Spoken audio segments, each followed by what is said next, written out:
So, hello everyone, hope you all are doing good. So, today we are going to discuss our next chapter of PSTED CDP, that is Alternative Conceptions of Learning in Child.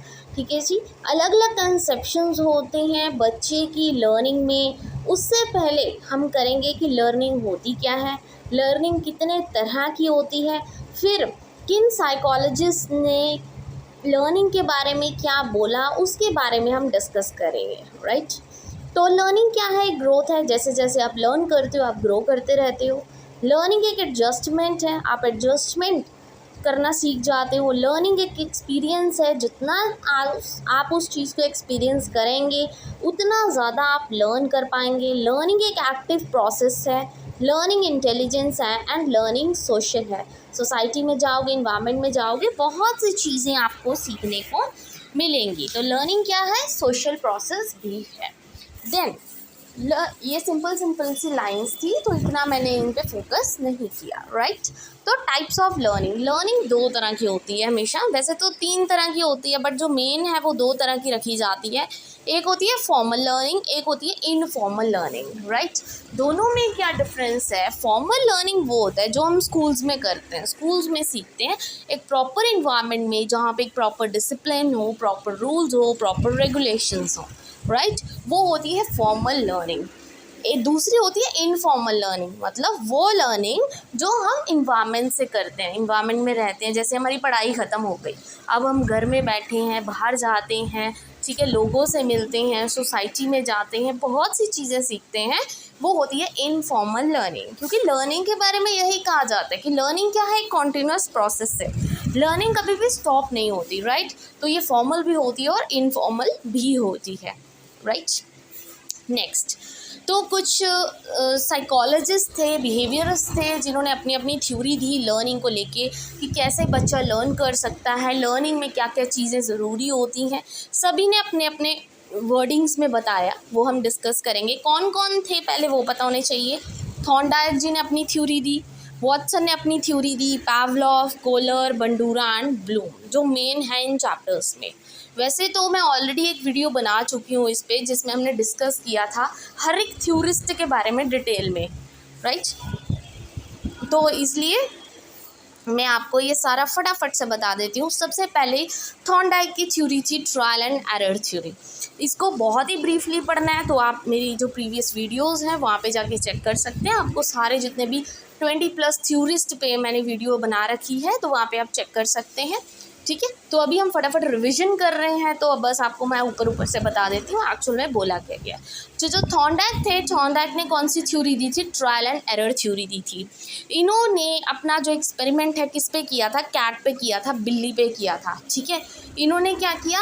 भोजन बाहर रख दिया था और उन्होंने experiment किया। एक puzzle थी, जो पज़ल को क्रॉस करके बिल्ली को भोजन तक जाना था। पहले जब फर्स्ट में बिल्ली गई तो उसको नहीं पता लगा, ठीक है, कि कैसे पज़ल में जाना है, क्या रास्ता है क्या नहीं है। बट जैसे जैसे वो डेली उसी रास्ते से जाती रही, ठीक है, तो उसको क्या है, एक तरह से ट्राई करती रही। तो जो एरर्स हैं, मिस्टेक्स हैं जो वो करती थी पज़ल सॉल्व करते टाइम, ठीक है, रास्ते में जाते टाइम, तो उसको अभी रास्ते का पता लग गया कि इस रास्ते से जाऊँगी तो जल्दी खाना मुझे मिल जाएगा, ठीक है जी। तो बस वही कहते हैं कि जितना ज़्यादा आप किसी चीज़ को रिपीट करते हो, ट्राई करते हो, तो वैसे ही आपकी जो गलतियां हैं, मिस्टेक्स हैं, वो कम होती जाती हैं, ठीक है जी। तो ऐसे ही आप लर्न करते हो। आई होप दिस इज़ क्लियर, ठीक है। नेक्स्ट, क्लासिकल कंडीशनिंग थ्योरी थी वॉटसन की। जो वॉटसन थे, इन्होंने अपना जो एक्सपेरिमेंट है वो किस पे किया था? वाइट रैट पे, रैबिट पे और मंकी पे, ठीक है। इन्होंने क्या किया कि जैसे एक बच्चा था, यहाँ पे एल्बर्ट था, एल्बर्ट का रिएक्शन चेक करना था कि जब भी कोई चीज़ होती है तो हमेशा क्या है, एल्बर्ट रिएक्शन देता है, ठीक है। तो एल्बर्ट को क्या है, पहले रैट दिखाया गया, रैबिट दिखाया गया, मंकी दिखाया गया, बट एल्बर्ट नहीं डरा, बिल्कुल भी नहीं डरा। तो एक क्या था, एक पर्सन था, उसने हैमर मारा, मतलब हैमर स्टक करने लग गया, ज़ोर से आवाज़ करने लग गया, और जो एल्बर्ट था फिर वो क्या है, रोने लग गया। मतलब जैसे ही अब वो जो रैट है, रैबिट है, एल्बर्ट के सामने आता है और वो हैमर मारा जाता है ना, ठीक है, उसके कानों में वो आवाज़ आती है, फिर वो रोने लग जाता है, ठीक है। तो अब जब भी रैट को वो देखता है, रैबिट को देखता है, मंकी को देखता है, वो खुद ही रोने लग जाता है, एक टाइम ऐसा आ जाता है, ठीक है। वो होता है classical conditioning theory. Now the next, Pavlov ने भी क्लासिकल कंडीशनिंग थ्योरी दी थी, ठीक है। पावलोव ने क्या किया था, डॉग पे एक्सपेरिमेंट किया था। याद रखना कि जब भी डॉग वो खाने को देखता था, उसके जो जीभ से क्या है, लार निकलनी शुरू हो जाती थी, मतलब चीज़ को देखते ही रिस्पॉन्स देना स्टार्ट कर देता था, ठीक है। डिटेल में नहीं पढ़ा रही आज मैं, क्योंकि ये डिटेलिंग वाली जो जितनी भी थ्योरी है मैं सारी करवा चुकी हूँ, ठीक है। उसके बाद क्लासिकल कंडीशनिंग थ्योरी दी थी स्किनर ने, ठीक है। स्किनर की जो थ्योरी है वो थॉर्नडाइक की तरह ही थी, बट स्किनर ने रैट को यूज़ नहीं किया, स्किनर ने कैट यूज़ की थी रैट की जगह। ये चीज़ याद रखनी, क्योंकि कई बार क्वेश्चन आ जाता है कि जो स्किनर थे उन्होंने अपना जो एक्सपेरिमेंट है वो किस पे किया था, तो ये क्वेश्चन बहुत बन के आते हैं, तो आपको पता होना चाहिए, right. Now comes the next theory. Next theory है social learning of Bandura. Bandura ने सोशल लर्निंग थ्योरी दी। सोशल लर्निंग मतलब जो सोसाइटी से हम सीखते हैं उसको सोशल लर्निंग बोलते हैं, ठीक है। जो बंडूरा ने बोला कि जब एक बच्चा, कोई इंडिविजुअल है, कोई भी ह्यूमन है, वो क्या है, सोसाइटी में जाता है और जैसे जैसे वो चीज़ें देखता है वैसे ही उसके माइंड में वो चीज़ें आती हैं और फिर वही चीज़ें वो करता है, मतलब जो बच्चा देखेगा वही चीज़ करेगा। उन्होंने ना 4 कंडीशंस की बात की थी, मोस्ट इम्पॉर्टेंट। सबसे पहली है attention, retention, reproduction and motivation. ये सीक्वेंस पूछा जाता है पेपर में। अटेंशन मतलब पहले आप उस चीज़ को अटेंशन दोगे, देखोगे कि सामने वाला क्या कर रहा है, बच्चा देखता है ध्यान से, फिर उसको रिटेन कर लेता है, मतलब बच्चे के माइंड में ये चीज़ सेट हो जाती है कि उसने भी ऐसा किया था, ठीक है। फिर वो खुद वही चीज़ करता है कि मैंने वो चीज़ देखी तो मैं वही करूँगा। जैसे बच्चे आजकल फिल्में देख के पागल हो रखे हैं, ठीक है। जैसे फिल्मों में होता है लड़ाई झगड़ा मार पीट, वही सब करते हैं, मतलब जैसा देखेंगे वैसे ही वो करेंगे, ठीक है। और उससे क्या है, वो मोटिवेट होते हैं। मोटिवेशन मतलब किसी भी तरह से हो सकती है, इंटरनल हो सकती है, एक्सटर्नल हो सकती है, ठीक है। मतलब जैसा बच्चा देखेगा वैसा ही इमिटेट करेगा, वैसा ही वो रिप्रोड्यूस करेगा। आई hope this is clear. Now अगली थ्योरी है कोलर की। कोलर ने कौन सी थ्योरी दी थी, insight theory. And most important thing is ये गेस्टॉल्ट साइकोलॉजिस्ट थे जो पूछा जाता है। गेस्टॉल्ट साइकोलॉजिस्ट कौन था, कोलर था। और कोलर ने अपना एक्सपेरिमेंट किस पे किया था, चिंपैंजीज पे किया था। उन्होंने क्या किया, चिंपैंजीज को 2 स्टिक दे दिए और 3 डब्बे दे दिए, बॉक्स दे दिए, ठीक है। और उन्होंने देखा कि चिंपैंजी कर क्या रहे हैं। चिंपैंजी ने एक्चुअल में वो ट्री तक पहुंचना था, बट उनके पास तो सिर्फ 2 स्टिक्स थी, 3 बॉक्सेस थे, ठीक है। ट्री पे जो भी लगा था उन्होंने वो चीज़ खानी थी, तो उन्होंने क्या किया, अपना दिमाग यूज़ किया, थिंक किया, थॉट किया उस चीज़ पे, ठीक है। तो फिर उन्होंने क्या किया, 2 स्टिक्स को आपस में जोड़ लिया और वो जो डब्बे हैं 3, एक से ऊपर एक लगा दिए और फाइनली वो पेड़ तक पहुँच गए, ठीक है जी। तो उन्होंने क्या किया, चिंपैंजीज पे एक्सपेरिमेंट किया था और उन्होंने बोला कि जब हम अपने अंदर की आवाज़ सुनते हैं, उस चीज़ पे थिंक करते हैं अच्छे से डीपली, तो हमें रिजल्ट्स भी क्या मिलते हैं, अच्छे मिलते हैं, अगर हम प्रॉपर थिंकिंग करके कोई काम करें, ठीक है। I hope this is clear. Now next is Bloom taxonomy. Bloom taxonomy तो as you very well know, ये मैंने बिल्कुल ही अलग से एक टैक्सोनॉमी, मतलब आपको प्रॉपर नोट्स बना के दिए थे कि ये आती है, इसमें से तो कोई ऑप्शन ही नहीं है, ये तो पक्का आएगा ब्लूम टैक्सोनॉमी में से, ठीक है। ये कोग्निटिव लर्निंग थी, किसने दी थी, ब्लूम ने दी थी। ब्लूम ने 3 तरह के डोमेन्स की बात की थी, जो 3 मेन डोमेन्स है। सबसे पहला है कोग्निटिव, मतलब आपके हेड से रिलेटेड, ठीक है, आपके माइंड से रिलेटेड, जो आप थिंक करते हो। देन कम इफेक्टिव, आपके हार्ट से, आपके इमोशन से related. Then come psychomotor. Psychomotor क्या होता है, आप कोई एक्टिविटी कर रहे हो, ठीक है जी, कोई भी एक्टिविटी, कोई फिजिकल एक्टिविटी। तो जो बेंजामिन ब्लूम थे, उन्होंने 1956 में ये ब्लूम टैक्सोनॉमी दी थी।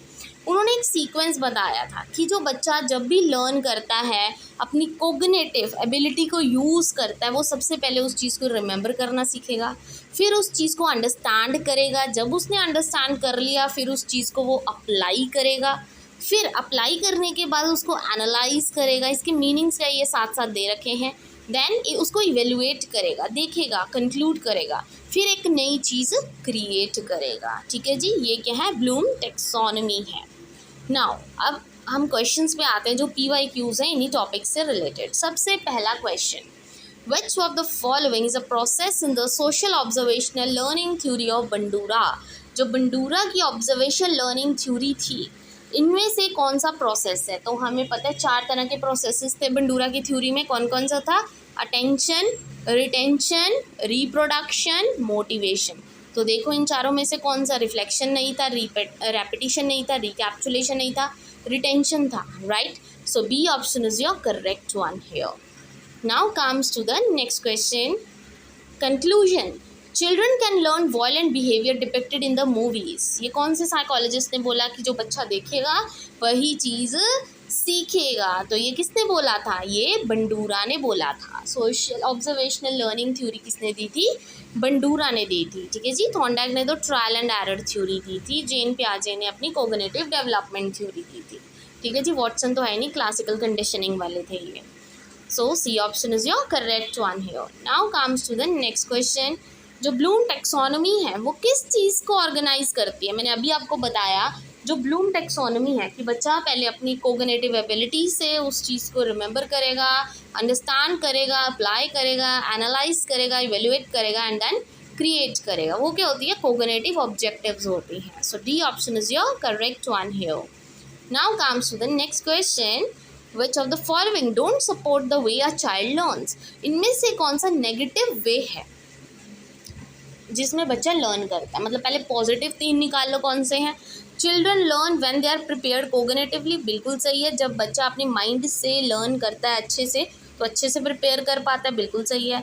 There are multiple pathways by which a child learn, बिल्कुल सही है। बहुत सारे तरीके होते हैं बच्चों को लर्न करवाने के, सिर्फ एक ही मैथड नहीं होता। It is only the classroom where the student can learn, बिल्कुल गलत बात है। ओनली तो वर्ड ही गलत है कि सिर्फ बच्चा क्लासरूम में ही सीख सकता है और कहीं नहीं सीखता, गलत बात है। क्योंकि लर्निंग इनफॉर्मल भी होती है, सिर्फ फॉर्मल नहीं होती, ठीक है। इंट्रिंसिक मोटिवेशन बहुत ज़रूरी है, बिल्कुल सही है। इंट्रिंसिक मतलब अंदर से मोटिवेटेड होना बहुत ज़रूरी होता है पर्सन का, ठीक है जी। C option is your correct one, क्योंकि आपको नॉट पूछा गया है, ठीक है जी। Now the next question and the last question is the process of knowledge construction by teacher requires, ठीक है। मतलब बच्चे की नॉलेज कंस्ट्रक्ट करनी है तो वो टीचर क्या करेगा? टीचर को क्या करना चाहिए? एक्टिव पार्टिसिपेशन, चलो ठीक है। Formation of group of the students to allow interaction at micro level नहीं। क्रैमिंग करना, ये तो बिल्कुल गलत बात है। रेगुलर इंटरेक्शन, देखो इंटरेक्शन वहाँ पे हमने रिलेशनशिप नहीं बनाने, उन्होंने कहा बच्चे की नॉलेज कंस्ट्रक्ट करनी है। आप कैसे बच्चे को नॉलेजेबल बना सकते हो? जब आप बच्चे को एक्टिवली पार्टिसिपेट करवाओगे। देखो ऑप्शन ए और डी दोनों सही थे, बट द थिंग इज़ कि उन्होंने पूछा क्या। तो क्वेश्चन आपको पता होना चाहिए कि आपने बच्चे को नॉलेजेबल बनाना है, उसकी नॉलेज कंस्ट्रक्ट करनी है, तो आप क्या करोगे? उसको एक्टिवली पार्टिसिपेट करवाओगे। So A option is your correct one here, ठीक है जी।